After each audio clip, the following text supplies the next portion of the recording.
Você já reparou que, nos últimos anos, o mercado de carros nunca mais foi o mesmo? Os tempos mudaram e, com eles, os carros também. Aqueles modelos populares que antes estavam nas ruas aos montes simplesmente desapareceram ou ficaram inacessíveis. O que antes era um sonho possível para a classe média, hoje virou um luxo para poucos. Comprar um carro 0 km se tornou uma tarefa quase impossível para grande parte dos brasileiros. Não estamos falando de modelos importados ou de luxo. Até os veículos mais simples ultrapassam facilmente a marca dos R$ 80.000, que antes era considerado carro de entrada, hoje tem o preço de um modelo intermediário de alguns anos atrás. Carros elétricos e híbridos viraram tendência mundial e cada vez mais montadoras abandonam os motores a combustão. Parece avanço, né? Mas será que o mercado e o consumidor está realmente preparado para essa revolução? E mais, será que essa transição está sendo feita por escolha ou por imposição? Mas será que tudo isso é mesmo um progresso? Por trás de tantas inovações escondem-se desafios gigantes. Aumento no custo de produção, crises nas cadeias de suprimento, impostos altos e decisões políticas que mudam o rumo da indústria. O que parece ser evolução pode, na verdade, estar empurrando o consumidor para uma armadilha silenciosa. No vídeo de hoje, vamos revelar a verdade por trás do colapso dos carros. Você vai entender os motivos reais por trás da crise no setor automotivo e vai descobrir por que, dependendo do seu perfil, comprar um carro hoje pode ser um erro grave ou uma jogada genial. Fica até o final, porque as revelações vão mudar a forma como você vê o seu próximo carro. Durante décadas, o carro foi sinônimo de liberdade, status e conquista pessoal. Ter um carro na garagem era um símbolo claro de ascensão social, especialmente em países como o Brasil. Mas essa relação mudou drasticamente nos últimos anos. O que antes era um sonho possível para milhões, hoje se tornou um privilégio para poucos. O ponto de virada começou com a pandemia de 2020. O mundo parou, fábricas interromperam a produção, e com isso, os estoques de carros despencaram. A escassez global de semicondutores, os famosos chips, paralisou linhas de montagem por meses. Quando os carros voltaram a ser produzidos, os preços estavam muito mais altos e a oferta muito mais restrita. O impacto disso foi imediato. Os modelos mais baratos desapareceram ou ficaram inacessíveis. Montadoras passaram a focar em veículos mais caros, como SUVs e sedãs médios, onde a margem de lucro é maior. Os populares, que sempre foram a porta de entrada para milhões de consumidores, começaram a ser deixados de lado. Além disso, a inflação global e a alta dos juros no Brasil tornaram o financiamento de um carro novo ainda mais difícil. O mesmo veículo que antes custava R$ 40.000 passou a valer 80 mil ou mais. Mesmo com promoções e entrada facilitada, o valor das parcelas se tornou inviável para boa parte da população. E o resultado? O consumidor médio foi empurrado para o mercado de usados. Ao mesmo tempo, começaram a surgir novas alternativas de mobilidade, aplicativos de transporte, aluguel por assinatura, car sharing. Para muitos, isso pareceu mais prático e barato do que arcar com os altos custos de um carro próprio. Combustível, seguro, IPVA, manutenção, estacionamento. A ideia de que todo mundo precisa ter um carro começou a ser questionada. Esse conjunto de fatores, crise econômica, mudança de foco das montadoras, inflação e novas formas de mobilidade, criou um cenário inédito. Um mercado onde os carros existem, mas não são para todos, onde o consumidor precisa escolher entre se endividar ou abrir mão de um bem que por décadas foi considerado essencial. E é aí que começa o colapso. Não um colapso visível como um desastre repentino, mas um processo silencioso e contínuo que mudou a forma como enxergamos o carro. Ele ainda está presente nas ruas, mas, para muitos, cada vez mais distante da garagem. A promessa era clara. Carros elétricos seriam a salvação do planeta e o futuro da mobilidade. Menos poluição, mais eficiência, menor custo por quilômetro rodado. As montadoras apostaram pesado, os governos incentivaram com subsídios, e a mídia vendeu a ideia como um progresso inevitável. Mas será que foi mesmo? O que poucos comentam é que essa revolução elétrica veio acompanhada de novas barreiras. Os preços dos veículos elétricos, por exemplo, estão longe da realidade da maioria da população. Mesmo os modelos mais básicos superam R$ 140.000, tornando-os inacessíveis para quem, Até pouco tempo atrás, compravam um carro popular por menos da metade disso. Outro problema está na infraestrutura. Carros elétricos exigem uma rede robusta de pontos de recarga, algo que ainda está engatinhando em muitos países, principalmente nos emergentes como o Brasil. A falta de estações, a lentidão na recarga e a insegurança em viagens longas geram uma nova ansiedade, o medo de ficar sem bateria no meio do caminho. Além disso, a manutenção dos elétricos, embora menos frequente, não é necessariamente mais barata. A reposição de baterias pode custar quase o preço de um carro usado. E como a tecnologia ainda é recente por aqui, nem toda a oficina está preparada para lidar com esse tipo de veículo. Ou seja, mais dependência da concessionária e menos liberdade para o consumidor.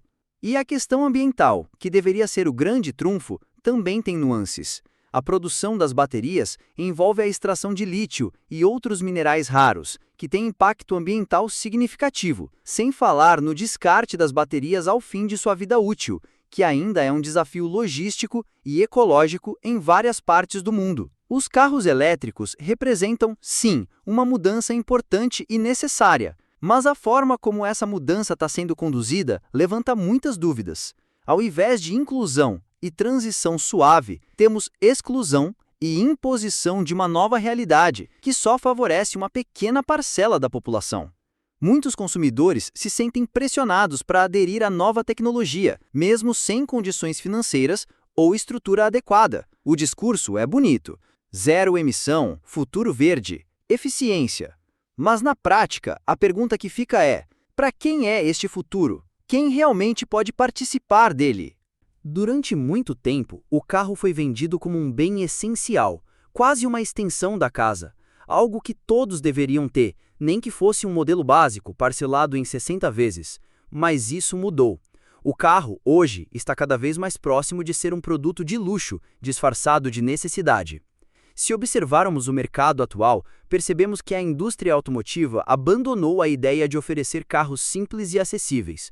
Os modelos mais baratos praticamente desapareceram, ou ficaram tão caros que perderam o sentido. Um veículo que antes custava R$35 mil, agora custa mais de R$80 mil, e ainda é considerado de entrada. Ao mesmo tempo, os carros novos vêm com uma série de tecnologias que, embora impressionem, encarecem ainda mais o produto. Painéis digitais, assistentes de condução, conectividade total com a internet, design esportivo. Tudo isso vem de status, mas aumenta o custo de produção e, claro, o preço final.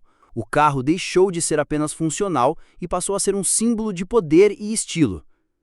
O ato de comprar um carro é um investimento de alto risco. Manter um carro novo hoje envolve um pacote de gastos que vai além da parcela: combustível, seguro, IPVA, manutenção e desvalorização. Para muita gente, o custo-benefício simplesmente não compensa. E o que era um bem comum passou a ser um privilégio. Temos um cenário onde o carro novo está cada vez mais nas mãos de uma elite. Seja a elite econômica, que pode pagar à vista, seja a elite endividada, que topa assumir um financiamento pesado para manter uma aparência de sucesso.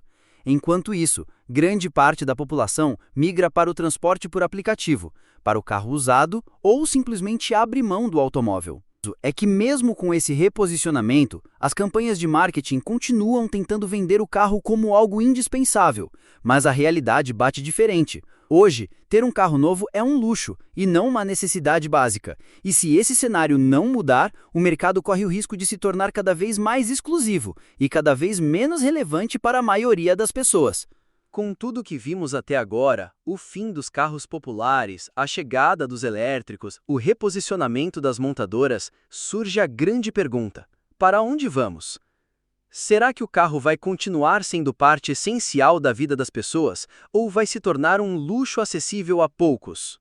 O futuro da mobilidade parece caminhar para um modelo cada vez mais tecnológico, automatizado e conectado. Carros autônomos, elétricos, compartilhados e controlados por aplicativos. A ideia de ter um carro próprio, estacionado na garagem, pode se tornar obsoleta nas próximas décadas, principalmente nos grandes centros urbanos. Por outro lado, ainda existem milhões de pessoas que dependem de um carro para trabalhar, estudar, transportar a família ou simplesmente se deslocar com dignidade em lugares onde o transporte público é precário. Se essa transformação não for inclusiva, ela vai ampliar ainda mais o abismo entre quem pode escolher e quem é forçado a se adaptar. A verdade é que o futuro do carro não será igual para todos. Em países desenvolvidos, a eletrificação e os serviços por assinatura vão dominar rapidamente. Já em países emergentes, o carro usado vai continuar sendo o principal meio de mobilidade por muitos anos. Isso significa que ainda há espaço para soluções acessíveis. Mas será que as montadoras vão olhar para isso?